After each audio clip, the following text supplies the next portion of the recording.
Hello dear friends, ഇന്ന് നമുക്ക് പച്ചമാങ്ങ ഇട്ട് നല്ലൊരു ചെമ്മീൻ കറി ഉണ്ടാക്കിയാലോ. അപ്പം അതിൻ്റെ റെസിപ്പി നോക്കാം.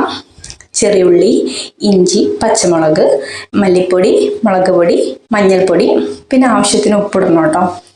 എന്നിട്ട് ഇതെല്ലാം കൂടി വെള്ളം ഒഴിച്ച് നന്നായിട്ട് മിക്സ് ചെയ്യാം. നമുക്ക് ഇതൊന്ന് നന്നായിട്ട് വേവാൻ തിളപ്പിക്കാൻ വേണ്ടി വെക്കാം. ആ സമയം കൊണ്ട് നമുക്ക് ഇതിലേക്ക് ആവശ്യമായിട്ടുള്ള അരപ്പ് അരച്ചെടുക്കാം. അതിനായിട്ട് തേങ്ങ, പിന്നെ ഞാൻ കുറച്ച് മഞ്ഞൾപ്പൊടിയും കുറച്ച് മുളക് പൊടി ഇട്ടിട്ടുണ്ട്. ഇത്രയേ വേണ്ടുള്ളൂ.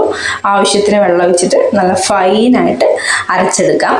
പിന്നെ ഞാൻ ചെമ്മീന് കഴുകി വൃത്തിയാക്കി മുളക് പൊടി, മഞ്ഞൾപ്പൊടി, ഉപ്പും ഇട്ട് നന്നായിട്ട് മിക്സ് ചെയ്ത് വെച്ചിട്ടുണ്ട്. അപ്പം തിളച്ച് വരുന്ന ഈ മീൻകറിയിലോട്ട് നമുക്ക് ഈ ചെമ്മീൻ ഇട്ട് കൊടുക്കാം.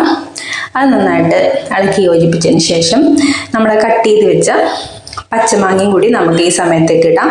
കാരണം പച്ചമാങ്ങയ്ക്കും ചെമ്മീനിനൊക്കെ കുറച്ച് വേവ് മതി. നന്നായിട്ട് കിടന്ന് ചെമ്മീൻ കുക്ക് ചെയ്താൽ ഒരു റബ്ബർ പോലെ ഇരിക്കും. അപ്പം നല്ല സോഫ്റ്റ് ആവണമെങ്കിൽ ഇതുപോലെ കുക്ക് ചെയ്യണം. എന്നിട്ട് ഇതൊന്ന് നന്നായിട്ട് തിളച്ച് വരുമ്പോഴത്തേനും നമ്മുടെ തേങ്ങാരപ്പ് ഇതിനകത്തേക്ക് ചേർത്ത് കൊടുക്കാം. ആവശ്യത്തിന് വെള്ളം ഒഴിച്ച് നന്നായിട്ട് മിക്സ് ചെയ്യാം. ഈ സമയത്ത് തക്കാളി ഇടാൻ ആവശ്യമുള്ളവർ തക്കാളി ഇടാം. ഞാൻ തക്കാളി ഇട്ടിട്ടുണ്ട് കേട്ടോ. എനിക്ക് ആ തക്കാളിൻ്റെ ഫ്ലേവർ ഭയങ്കര ഇഷ്ടമാണ്.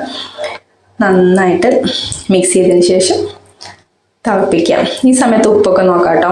ഉപ്പൊക്കെ നോക്കി അപ്പോൾ ടേസ്റ്റ് നോക്കിയപ്പോൾ കുറച്ച് എരിവിന് കുറവുണ്ടായിരുന്നു. ഞാൻ കുറച്ചും കൂടി മുളക് പൊടി ആഡ് ചെയ്തിട്ടുണ്ട്.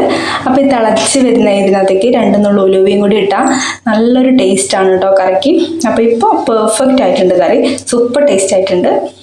ലാസ്റ്റ് നമുക്ക് ചെറിയുള്ളിയും കൂടി താളിച്ച് വയ്ക്കാം. അപ്പോൾ ഇതാണ് ഞാൻ വെക്കുന്ന ചെമ്മീൻ കറി. എല്ലാവർക്കും ഇഷ്ടമായോ? അപ്പോൾ ഇഷ്ടപ്പെടുകയാണെങ്കിൽ ലൈക്ക് ചെയ്യാനും കമൻറ്റ് ചെയ്യാനും സബ്സ്ക്രൈബ് ചെയ്യാനും മറക്കല്ലേ.